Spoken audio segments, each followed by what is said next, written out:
আল্লাহ তাআলা কোরআনুল কারীমের মধ্যে বলেন, লাকাদ সামিআল্লাহু কাওলাল্লাযীনা ক্বালু ইন্নাল্লাহা ফাকীরুন ওয়া নাহনু আগনিয়া সানাকতুবু মা ক্বালু ওয়া কাতলাহুমুল আমবিয়া বিগাইরি হক। আল্লাহ রাব্বুল আলামিন জানায় দেন, তারা আল্লাহর ব্যাপারে বলে, আল্লাহ তাআলা হলেন ফকির, আমরা হলাম ধনী। তারা আল্লাহকে ফকির বলে, নিজেদেরকে ধনী বলে। শুধু তাই না, আর এক জায়গায় বলে আল্লাহর হাত রিক্ত হয়ে গেছে, আল্লাহর হাত খালি হয়ে গেছে। তার মানে আল্লাহকে তারা কৃপণ বলে, নাউযুবিল্লাহ। আল্লাহ তাআলা বলেন, ওয়াকালাতিল ইয়াহুদু ইয়াদুল্লাহি মাগলুলা গুল্লাত আইদিহিম ওয়ালুইনু বিমা ক্বালু। আল্লাহ তাআলা বলেন, ইহুদিরা বলে আল্লাহর হাত শূন্য হয়ে গেছে, রিক্ত হয়ে গেছে। আল্লাহ তাআলা বলেন, শূন্য রিক্ত তো তাদের হাত।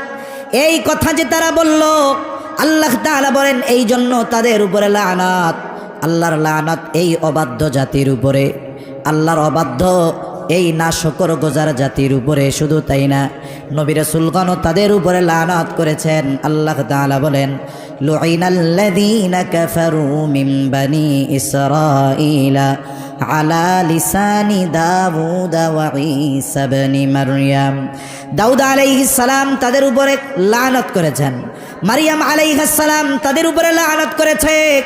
তারা ইয়াহইয়া আলাইহিস সালামকে হত্যা করেছে, জাকারিয়া আলাইহিস সালামকে তারা হত্যা করেছে।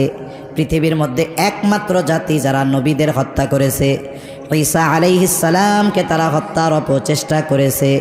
শুধু তাই না, আমার আপনার নবী মুহাম্মদুর রাসূলুল্লাহ সাল্লাল্লাহু আলাইহি ওয়াসাল্লামকেও এরা হত্যার অপচেষ্টা করেছে।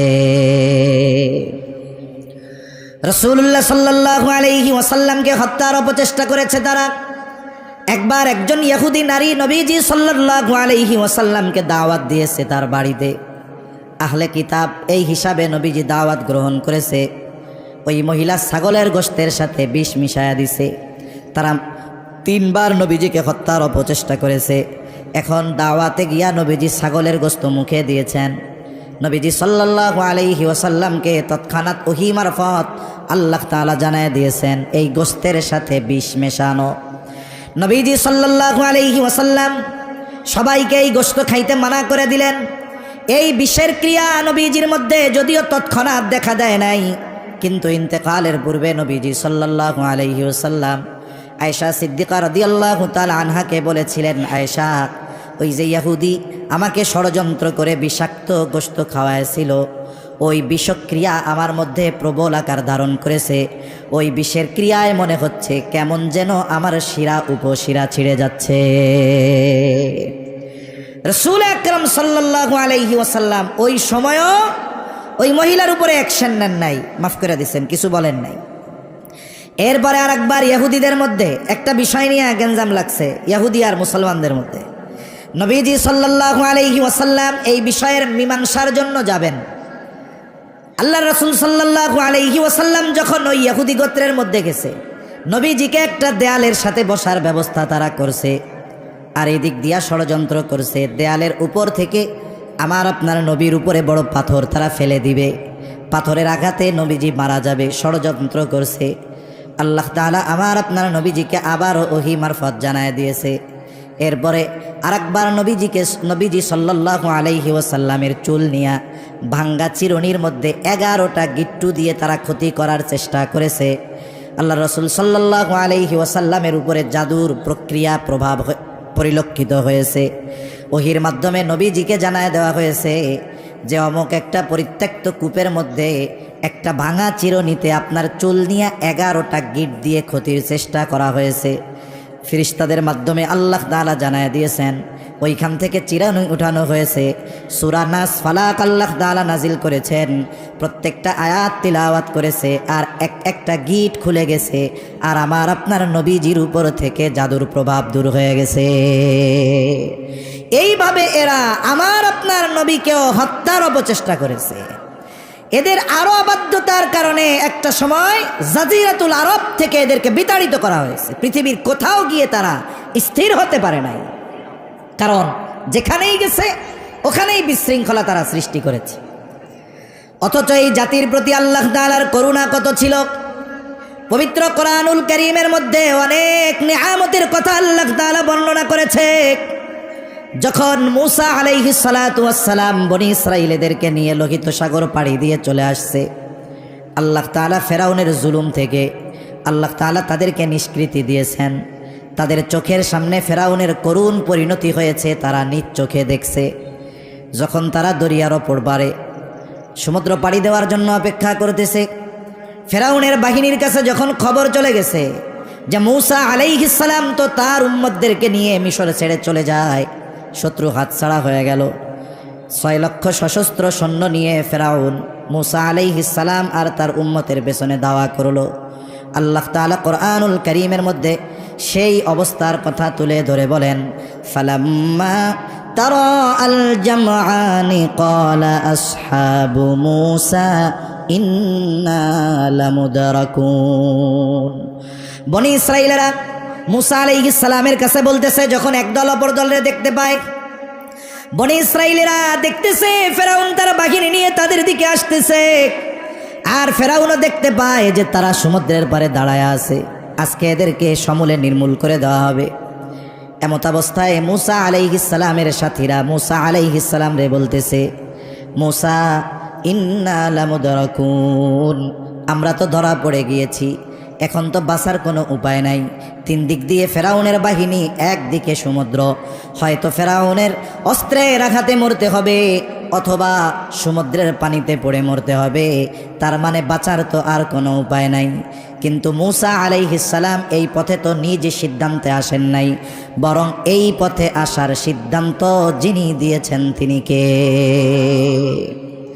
এজন্য শত্রু যদি চতুর্দিকে বেষ্টন করে ফেলে, আমরা যদি ঈমানি শক্তিতে বলীয়ান হতে পারি, শত্রুর সংখ্যা যত হোক, আমাদেরকে ওই শত্রুর মোকাবেলায় পথ প্রদর্শন যিনি করবেন তিনি কে? আল্লাহ। সম্প্রতি একটা খবরে দেখলাম যে মেঘালয় রাজ্যে পরিত্যক্ত এক বিমান ঘাঁটি, আমাদের প্রতিবেশী দেশ ভারী ভারী সমরাস্ত্র আর আধুনিক যুদ্ধ বিমান এনে ওই জায়গায় প্রস্তুত করতেছে। প্রতিবেদক লিখতেছে, ওই বিমান ঘাঁটি থেকে তাদের ফাইটার যেই বিমান, যুদ্ধ বিমান, এটা ঢাকায় আসতে মাত্র 5 মিনিট লাগবে। কয় মিনিট? এই প্রতিবেদনগুলোর দ্বারা কিছু বুঝেননি, সংবাদ তো দিল, কিন্তু এর দ্বারা আমাদের একটা মেসেজ দিছে না। এটা শুধু একটা জানার খবর না, আমাদেরকে জানাইতেছে বেশি লাফালাফি করো না, ঢাকা উড়াই দিতে আমাদের মাত্র 5 মিনিট লাগবো। কথা বুঝেন নাই মনে হয়। চতুর্দিক দিয়ে ঘিরে ফেলছে সমুদ্র একদিক, 3 দিকে আছে সেনাবাহিনী ফেরাউনের। আল্লাহ রাব্বুল আলামিন ওই অবস্থায়ও মূসা আলাইহিস সালামের সাথীদের রাস্তার ব্যবস্থা করে দিয়েছে। মূসা আলাইহিস সালামকে যখন তার উম্মতেরা বলতেছে ইন্না লামুদরাকুন, আমরা ধরা পড়ে গিয়েছি, আর মূসা আলাইহিস সালাম তৎক্ষণাৎ তাদের কথার জবাবে বলেন, কাল্লা ইন্না মাইয়া রব্বি সায়াহদিন, কখনোই ধরা পড়ব না, এখনো পড়বো না, পরেও পড়বো না। অনেক সময় হয় না, শত্রু একবার যদি হাতছাড়া হয়, রাগ তো জমা থাকে, দ্বিতীয়বার যদি পায় ওরে সাইজ ডাবল করে। ওদের ভয় হলো যদি এখন কোনো মতে বাঁচি, পরে যদি ধরা পড়ি তাইলে তো সাইজ ডাবল দিবে। তার মানে মূসা আলাইহিস সালাম জানায় দিলেন, ধরা এখনো পড়বো না, পরবর্তীতে পড়লে ডাবল সাইজ হওয়া লাগবে, এ চিন্তা কইরো না, কখনোই সে আমাদেরকে ধরতে পারবে না। এখন প্রশ্ন হইতে পারতো বনি ইসরাইলের, কি বলেন ধরা পড়বো না? লড়াই করার মতো অস্ত্র নাই, সমুদ্র পাড়ি দেওয়ার মতো কোনো বাহন নাই, লড়াই করার অস্ত্র নাই, সমুদ্র পাড়ি দেওয়ার ব্যবস্থা নাই, কি কইরা বলেন ধরা পড়বো না? আমাদের কাছে তো কোনো কিছুই নাই। মূসা আলাইহিস সালাম বলেন, ইন্না মাইয়া রব্বি, ওদের সাথে যা থাকে থাক, আমার সাথে যিনি আছেন তিনি কে? আমার সাথে রব আছে, ধরা পড়বো না। প্রথম কারণ কি? যে আমার সাথে কে আছে? রব আছে, আমার রব আছে। সায়াহদিন, যেই রব পথ দেখায় এই পর্যন্ত আনছে, ওই রব এখনই বাকি পথ দেখায় দিবে। সুবহানাল্লাহ বলেন। আল্লাহ রাব্বুল আলামিনও পথ দেখায় দিলেন।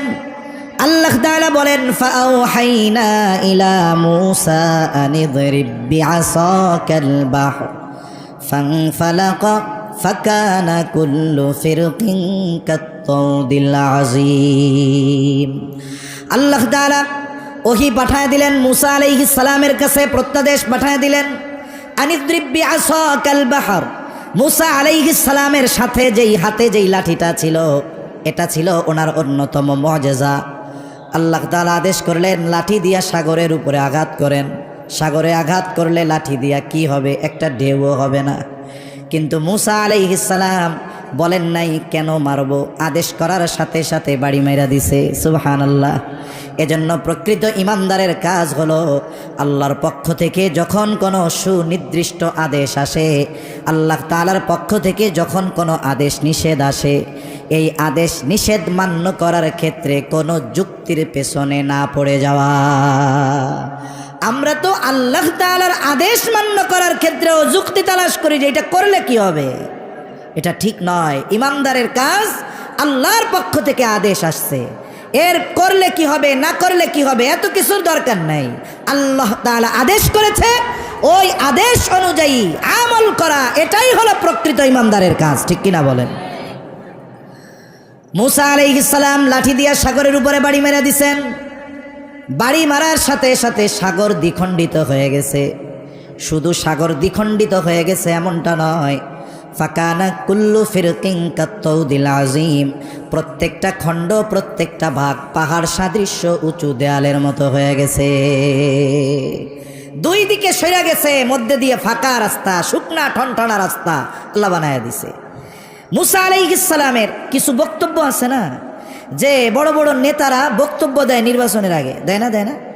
এই নির্বাচনের বক্তব্য অধিকাংশ ক্ষেত্রে মুখ আর মাইকে আর কানে বাজে, বাস্তবে পরিণত হয় না কখনো। কিন্তু মুসা আলাইহিস সালাম যে বক্তব্য দিয়েছে কখনো ধরা পড়বো না, কাল্লা, ধরা পড়বো না। কেন? ইন্না মাইয়া রব্বি, নিশ্চয় আমার রব সাথে আছে। ধরা পড়বো না কেন? বলে সায়াহদিন, আমার রব আমারে পথ দেখায় দিবে। সুবহানাল্লাহ বলেন। এই বক্তব্যের বাস্তবতা বনি ইসরাইল সচক্ষে দেখছে। এইবার তারা রাস্তা দিয়ে পার হওয়া শুরু করে দিছে। আল্লাহ তাআলা কোরআনুল কারীমের আর এক জায়গায় বলেন, ওয়াজাওয়াজনা বিবানি ইসরাঈলাল বাহরা ফাআতবাআহুম ফিরআউনু বিজুনুদিহি বাগয়ান ওয়া আদওয়া। আল্লাহ তাআলা জানায় দেন, আমি বনি ইসরাইলদেরকে সমুদ্র পার করায় দিলাম। যখন বনি ইসরাইল মাঝপথ অতিক্রম করলো, ফেরাউন তার বাহিনী নিয়ে সমুদ্রের পাড়ে, রাস্তার পাড়ে চলে আসছে। আইসা দেখে বিশাল এক রাস্তা। সে খুব ভালো মতো আমার আপনার চাইতে আল্লাহ তাআলাকে বেশি ভালো ফেরাউন চিনত। মুফাসসিরিনে কেরাম বলেন, যদিও ফেরাউন মানুষের সামনে দিনের বেলায় নিজেরে বলতো আনা রব্বুকুমুল আলা, আমি হইলাম বড় রব, কিন্তু রাতের বেলা পা উপরে দিয়া মাথা নিচে দিয়া কান্না করতো আর বলতো আল্লাহ তুমি সবচেয়ে বড় রব, কিন্তু আমি তো দুনিয়া চাই, এটা আমারে দেন। তার মানে ফেরাউন আল্লাহরে খুব ভালো মতো চিনে। দেখবেন যেই বেটা ঘুমায় থাকে এর ঘুম থেকে জাগানো যায় না, ঠিক না? যদি আমি ঘুমের বান ধরি 50 ডাক দিলে উঠবো না, খালি ও আহ আহ। আর যে বেটা আসলে ঘুম, ওরে 2 ধাক্কা দিলেও লাফাইয়া ওইটা বসে পড়বে, কি হয়েছে? ফেরাউন তো আল্লাহরে ভালো মতো চিনে। এই জন্যই যখন মুসা আর হারুন আলাইহিমাস সালাম দুইজন যাইয়া এক রবের দাওয়াত দিছে, না চেনার ভান করে যে ক্বালা ফামার রব্বুকুমা ইয়া মুসা, হে মুসা তোমাকে দুইজনের রব আবার কেডা? আমি হইলাম বড় রব। এটা হলো চিনেও না চেনার ভান করা, চিনেও না চিনার ভান করা। তো যাই হোক, সে তো বুঝতে পারছে এই রাস্তা দিয়ে বনি ইসরাইল নিরাপদ জায়গায় পৌঁছায়া যাচ্ছে, আর এই রাস্তা ওদের জন্য নিরাপদ, কিন্তু আমার জন্য বিপদ। কিন্তু মানুষ কিছু কিছু সময় কিছু কিছু সিদ্ধান্ত সীমা লঙ্ঘনতার কারণে, অহংকারের কারণে, শত্রুতার নেশায়, প্রতিশোধের নেশায় এমন কিছু সিদ্ধান্ত মানুষ নিয়ে বসে, যেই সিদ্ধান্তগুলো তার চূড়ান্ত ধ্বংসের কারণ হয়ে যায়। মনে রাখবেন, যেই জমিনের উপরে মুসলমানদের উপরে রক্ত পড়ে, মুসলমানদের রক্তের দ্বারা জমিনের পবিত্রতা বাড়ে। ওই জমিন যেমন চাষ দেওয়ার জন্য পানির দরকার হয়, একটা জমিন যত উর্বর জমিন হোক, বলেন তো ওই জমিন যদি পানির দ্বারা নরম না হয়, ওই জমিনের উপরে যদি আপনি ধান চাষ করেন, ধান জীবনেও হবে না, ওইখানে পানি দরকার। ওই সুপ্ত জমিন, শুকনা জমিন, মৃত জমিন, এটাকে উর্বর করার জন্য পানি দরকার। অনুরূপভাবে যেই জায়গায় ইসলামের জন্য মুসলমানদের রক্ত প্রবাহিত হয়, ওই জমিনকে আল্লাহ তাআলা ইসলামের জন্য অতি দ্রুত কবুল করে নেয়। মনে রাখতে হবে, আপনি আমি অনেক কথা, অনেক বয়ান শুনেছি, নবীজির ভবিষ্যৎবাণী শুনেছি, পূর্ব দিকে এক যুদ্ধ হবে ইমানদার আর মুশরিকদের মধ্যে। মনে রাখতে হবে, সেই ভবিষ্যৎবাণী অনুযায়ী আমরা হলাম সেই মুসলিম বাহিনী, আর আমাদের পাশে আল্লাহর নবী ঘোষিত সেই মুশরিকেরা ওই যুদ্ধের প্রেক্ষাপট তৈরি করতেছে। মুসলমানদের রক্তে জমিন রঞ্জিত হচ্ছে। মনে রাখতে হবে, ওই বাহিনী বা ওই কাফেলার শামিল যদি আমরা না হতে পারি, তাহলে আমাদের দুনিয়া আখিরাত সব বরবাদ হয়ে যাবে। ঠিক কিনা বলেন? এজন্য মানসিক প্রস্তুতি আমাদের নিয়ে রাখা দরকার। আল্লাহ তাআলা বলেন, বনি ইসরাইলদেরকে আমি সমুদ্র পার করায় দিলাম। যখন তারা মাঝ দরিয়ায় চলে আসছে, ফেরাউন তার বাহিনী নিয়ে, সে যদিও জানে এই রাস্তা আমার জন্য নিরাপদ নয়, কিন্তু এই যে শত্রুতা, প্রতিশোধের নেশা, সীমা লঙ্ঘন করা, এই কারণগুলার জন্য সে তাদের অনুসরণ করা শুরু করলো। আল্লাহ তাআলা বলেন, ফাআতবাআহুম ফিরআউনু বিজুনুদিহি বাগয়াও ওয়া আদওয়া। ফেরাউন তার সৈন্য সামন্ত সহ বনি ইসরাইলদের অনুসরণ করা শুরু করলো। কেন? বাগিয়াও ওয়া আদওয়া, সীমা লঙ্ঘন করে শত্রুতাবশত বনি ইসরাইলদের সমূলে নির্মূল করার লক্ষ্যে, হত্যা করার নেশায়, রক্তপাতের নেশায় এবার সে তাদের পিছনে অনুসরণ করা শুরু করলো। বনি ইসরাইলেরা সমুদ্রের অপর পাড়ে উঠে গেছে। এখন যাদের জন্য আল্লাহ রাস্তা বানিয়েছেন, ওই রাস্তা ব্যবহার শেষ, প্রয়োজন শেষ। বলেন তো, এখন আর ওই রাস্তার দরকার আছে নাকি? আপনাদের রাস্তা দিয়ে আসার সময় কয়েকটা নতুন ব্রিজ পাইছি। ব্রিজের পাশ দিয়া, ব্রিজ কমপ্লিট হওয়ার আগে একটা পার্শ্ব রাস্তা ছিল। বলেন তো, এখন যদি কেউ গিয়া গভর্নমেন্টের কাছে বলে, আমরা 6 মাস, 9 মাস, 1 বছর ওই রাস্তা দিয়া চলছি, এখন ব্রিজ হয়ে গেছে, ওই রাস্তাটার আর কোনো দাম নাই, তাই না? 10 লাখ টাকা দেন, রাস্তাটা পাকা করমু, দিবে নাকি? আর উল্টা করবে যে মাটি বালিগুলো আছে কাইটটা লইয়া যান, ওইটার জন্য খালের পানি ঠিক মতো যাইতেছে না। ঠিক কিনা বলেন? তার মানে রাস্তা যাদের জন্য বানানো হয়েছে, ব্যবহার শেষ, প্রয়োজন শেষ, এখন আর এই রাস্তার প্রয়োজন নাই। আল্লাহ তাআলা পানিকে নির্দেশ দিলেন, পানি তুমি আগের অবস্থায় ফিরে যাও। আল্লাহ তাআলা হলেন এমন এক মহান সত্তা। আল্লাহ তাআলা যখন কোনো কিছু এরাদা করেন, ইচ্ছা করেন, শুধু বলেন হও, সেটা তৎক্ষণাৎ হয়ে যায়। আল্লাহ তাআলা বলেন, ইন্নামা আমরুহু ইযা আরাদা শাইআন আন ইয়াকুলা লাহু কুন ফায়াকুন। আল্লাহ তাআলা যখন কিছু ইচ্ছা করেন, শুধু বলেন হও, তৎক্ষণাৎ সেটা হয়ে যায়। এইবার দুই দিকের পাহাড় সদৃশ্য পানির এই উঁচু দেয়াল একসাথে ফেরাউন আর তার বাহিনীর উপরে একসাথে আছড়া পড়ছে। স্বাভাবিক ঢেউয়ের তোড়ে মানুষ অনেক সময় গহীন সমুদ্রে চলে যায়, মারা যায়। পানি যদি একসাথে পড়ে, বাঁচার আর উপায় নাই, একটাও নিচের থেকে আসতে পারে না। কিন্তু আল্লাহ তাআলা ফেরেশতা পাঠায় দিছে যে ফেরাউনরে তো এইভাবে মারা যাবে না, এক টানে সমুদ্রের তলদেশ থেকে ওরে উপরে উঠায় নিয়ে আসছে। আমাদের অঞ্চলগুলোতে মাঝে মধ্যে মুরগিরে জীবাণীতে ধরে না, মুরগি কি হয়, এটা নড়ে না, চড়ে না। এরপরে দেখছি যে আমার দাদি, মা, ওনারা কোনো মতে পুকুরের মধ্যে অথবা বালতির মধ্যে পানি দিয়া 2-4টা সুবনি মারে, 8-10টা সুবনি যেই দিয়া ছাইড়া দেয়, এবার ঝাড়া একটা দিয়া কয় যে আমি এখন ফিট আছি, আর কোনো অসুবিধা নেই, আর সুবনি টুবনি মারো না। তার মানে সুবনির ঠেলায় তার ওই ওম নাকি অলসতা কাইটা হুশ ফিরে আসে আর কি। এইবার যখন সুবনি শুরু হয়েছে, হুশ ফিরে আসছে যে আমার খোদাইগিরি তো শেষ। এইবার সেই ঈমান আনার ঘোষণা দিচ্ছে। আল্লাহ তাআলা বলেন, হাত্তা ইযা আদরাকাহুল গরাকু ক্বালা আমানতু আন্নাহু লা ইলাহা ইল্লাল্লাযী আমানাত বিহি বানু ইসরাঈলা ওয়া আনা মিনাল মুসলিমিন।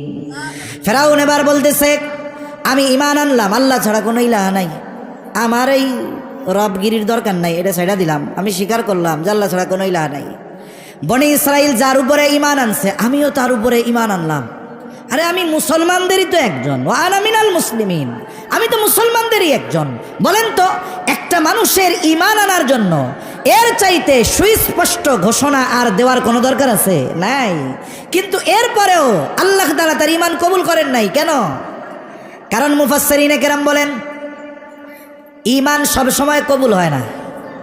ঈমান কবুলের কয়েকটা সময় আছে, ওই সময় পর্যন্ত ঈমান কবুল হবে। যেমন কিয়ামতের আগে একদিন পশ্চিম দিক দিয়া সূর্য উঠবে, বলে ওই সূর্য ওঠার আগের রাতটা হবে অনেক দীর্ঘ রাত। পশু পাখি আওয়াজ শুরু করবে, গোয়াল ঘরের পশুগুলো আওয়াজ শুরু করবে, বাচ্চারা কান্না করতে থাকবে, সূর্য ওঠে না কেন, দিন হয় না কেন। কিছু সময় পর আলোকিত হবে, তবে পূর্ব দিকে নয়, পশ্চিম দিক দিয়া সূর্য উঠবে। কিছু দূর উঠবার পর আবার ডুবে যাবে। এর পরের দিন থেকে আবার প্রতিনিয়ত পূর্ব দিক দিয়ে সূর্য উঠতে থাকবে। ওই পশ্চিম দিক দিয়ে সূর্য ওঠার আগ পর্যন্ত মানুষের তাওবা ঈমান কবুল হবে, এটা হলো আম সময়। এরপরে আর কারো তাওবা আল্লাহ তাআলা কবুল করবে না, আর এটা ঘটবে কিয়ামতের একেবারে সন্নিকটে, কাছাকাছি সময়। আর একটা হলো মানুষের মৃত্যু যন্ত্রণা শুরু হওয়ার আগ পর্যন্ত তাওবা ঈমান কবুল হয়। নবীজি সাল্লাল্লাহু আলাইহি ওয়াসাল্লাম বলেন, ইন্নাল্লাহা ইয়াকবালু তাওবাতাল আবদি হাত্তা মা লাম ইউগারগির। মৃত্যু যন্ত্রণা শুরু হওয়ার আগ পর্যন্ত আল্লাহ তাআলা তার বান্দার তাওবা ঈমান কবুল করে। আর একটা হলো গজব আসার আগে যদি ঈমান আনে তাইলে ঈমান কবুল করা হয়, তবে গজব আসার পরে যদি ঈমান আনে তাইলে কবুল করা হবে না। যেমন ইউনূস আলাইহিস সালামের সম্প্রদায় অবাধ্য এক জাতি ছিল।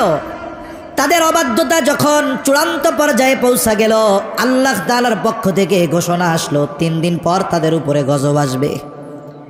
একদিন 2 দিন পার হয়ে গেছে, গজবের খবর দেওয়ার পরে এদের অবাধ্যতার মাত্রা আরও বাড়ছে।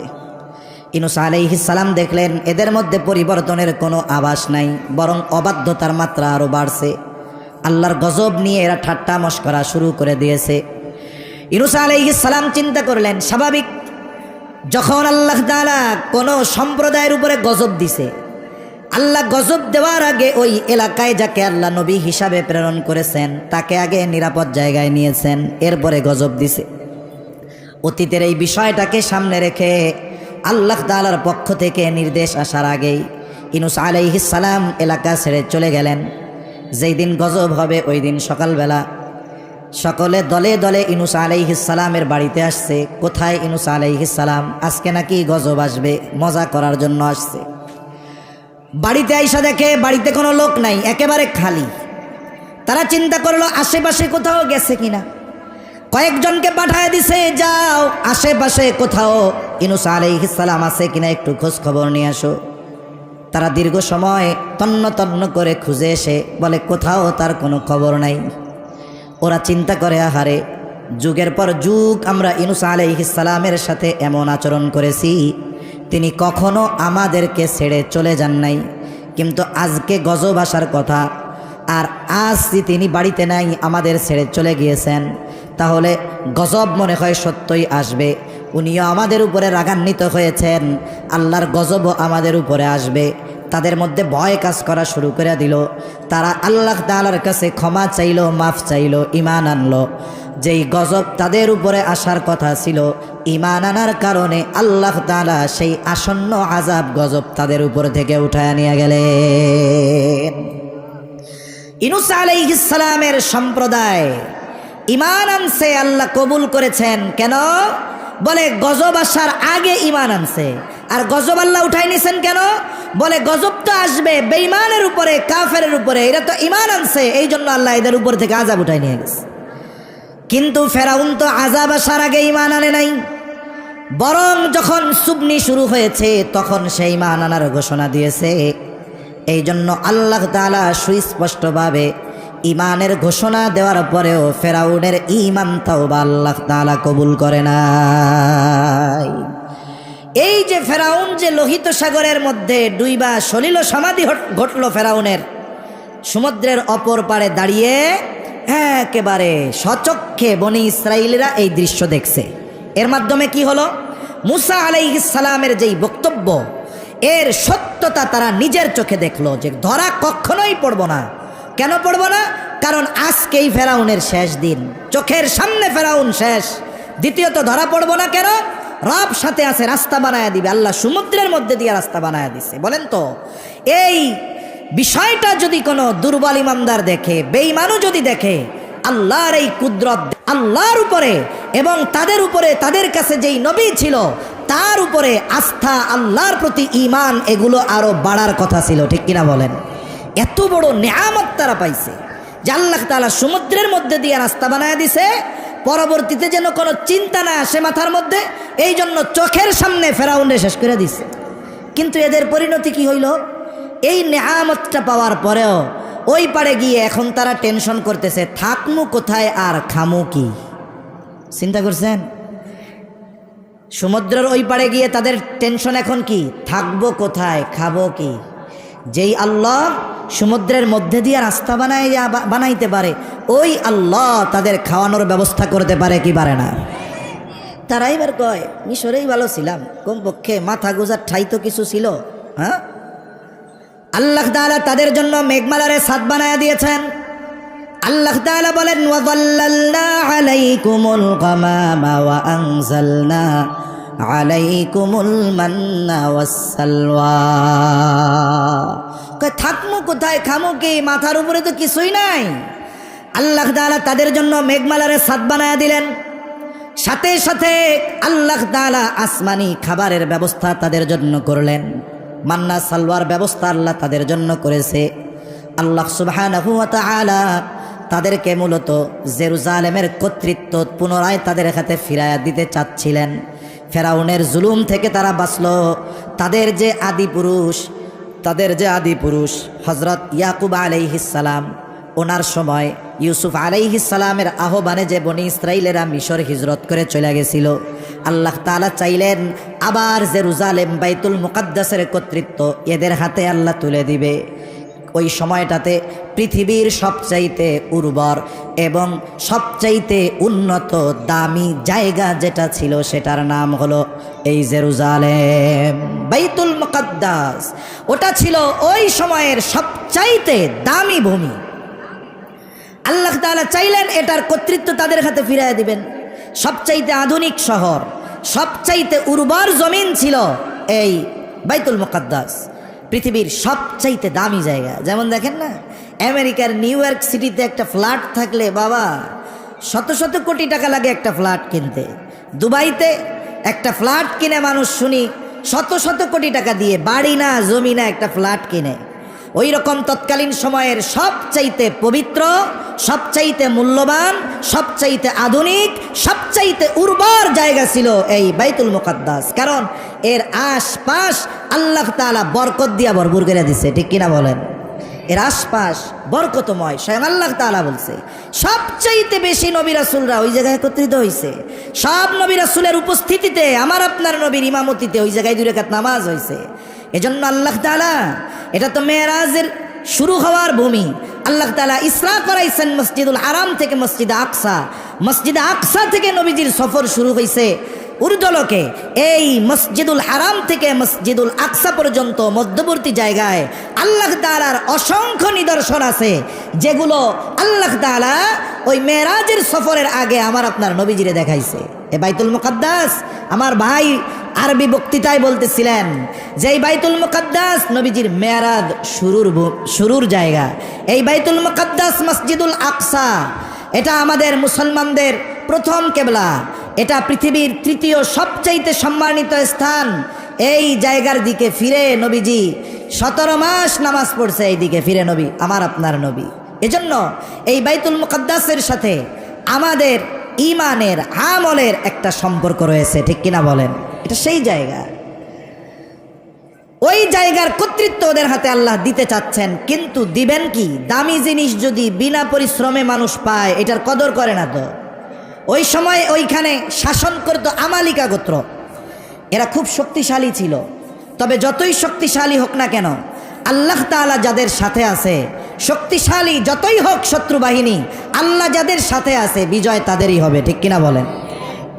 এখন মুসা আলাইহিস সালাম সাদও হইছে, খাবারের ব্যবস্থাও হয়েছে। এখন মুসা আলাইহিস সালামকে আল্লাহ জানায়া দিছেন ওদেরকে ওই আমালিকা গোত্রের সাথে একটু যুদ্ধ করতে হবে, তবে লড়াই হবে ঠিক, জয় এদেরই হবে, এ ব্যাপারে কোনো সন্দেহ নাই।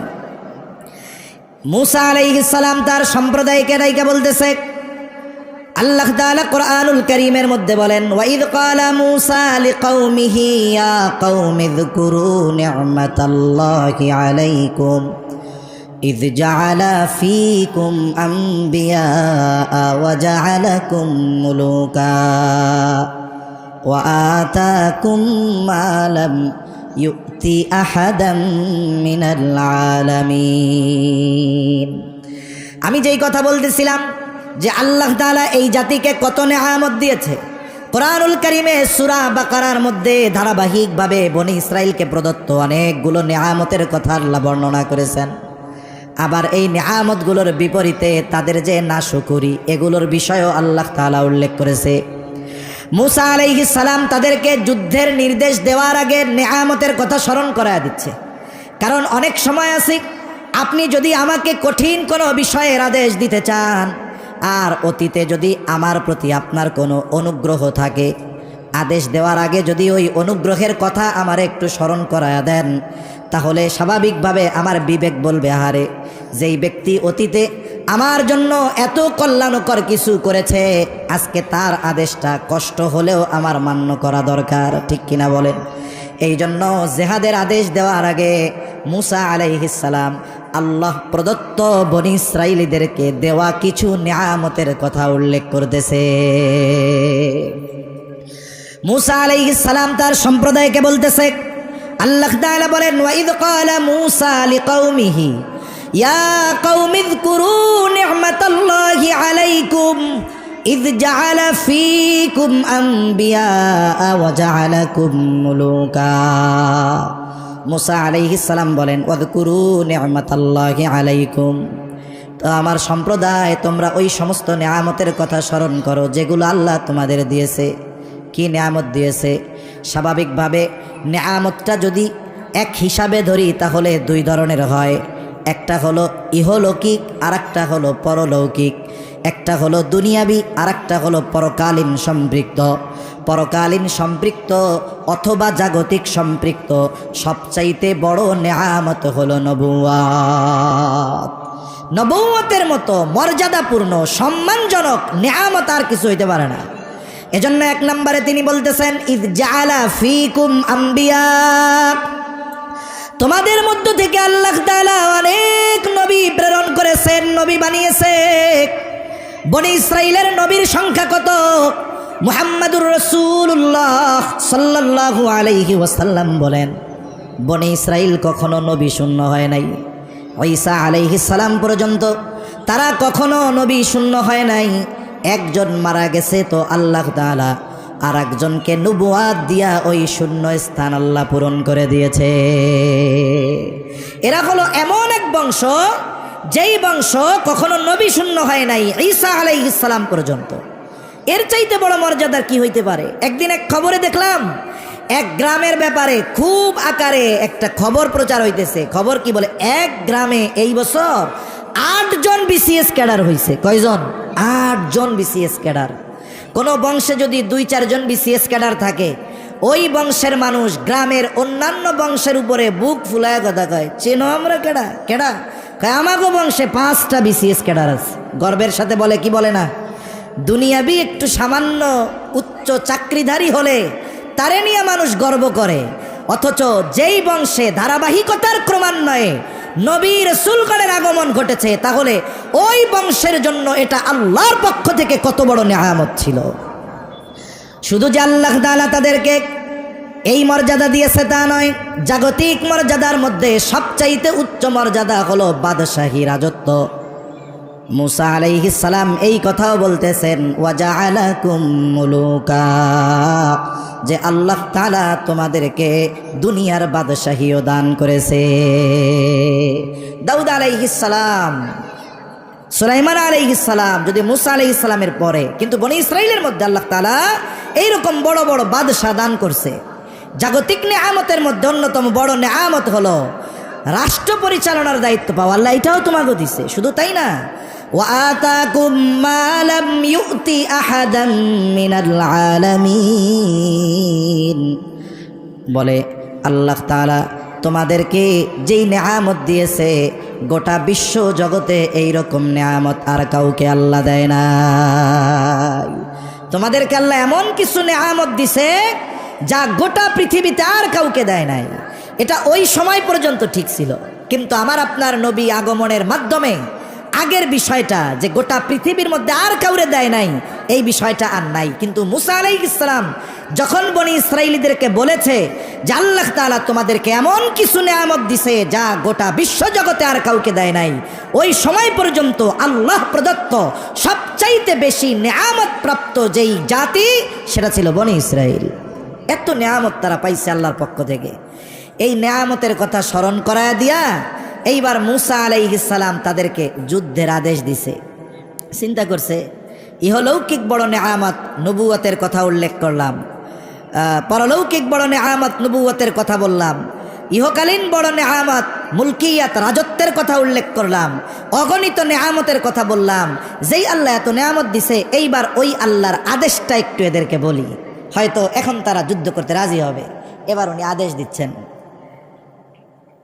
ইয়া কওমি ইদখুলুল আরদাল মুকদ্দাসাতাল্লাতী কাতাবাল্লাহু লাকুম ওয়ালা তারতাদ্দু আলা আদবারিকুম ফাতানকালিবু খাসিরিন।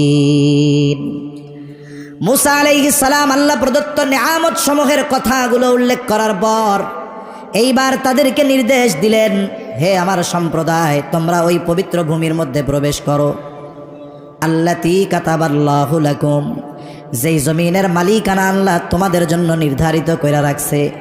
এর দ্বারা আল্লাহ তাআলা বনি ইসরাইলদেরকে যুদ্ধ করার আগে যুদ্ধ বিজয়ের ঘোষণা দিয়ে দিয়েছে। তোমরা যে যুদ্ধ করতে যাবা, তোমরা পরাজিত হবা না, জয়ী তোমরাই হবা, এই সিদ্ধান্ত আল্লাহ নিয়ে নিয়েছে। এখন তোমাদের কাজ হইল শুধু যুদ্ধের ময়দানের দিকে ছুটে যাওয়া। কিন্তু এই অবাধ্য জাতির জবাব ছিল কি? একটা তাকবীর দেই আমরা, নারায়ে তাকবীর, নারায়ে তাকবীর। আল্লামা হাসান জামিল সাহেবের আগমন। কথা আমার শেষ।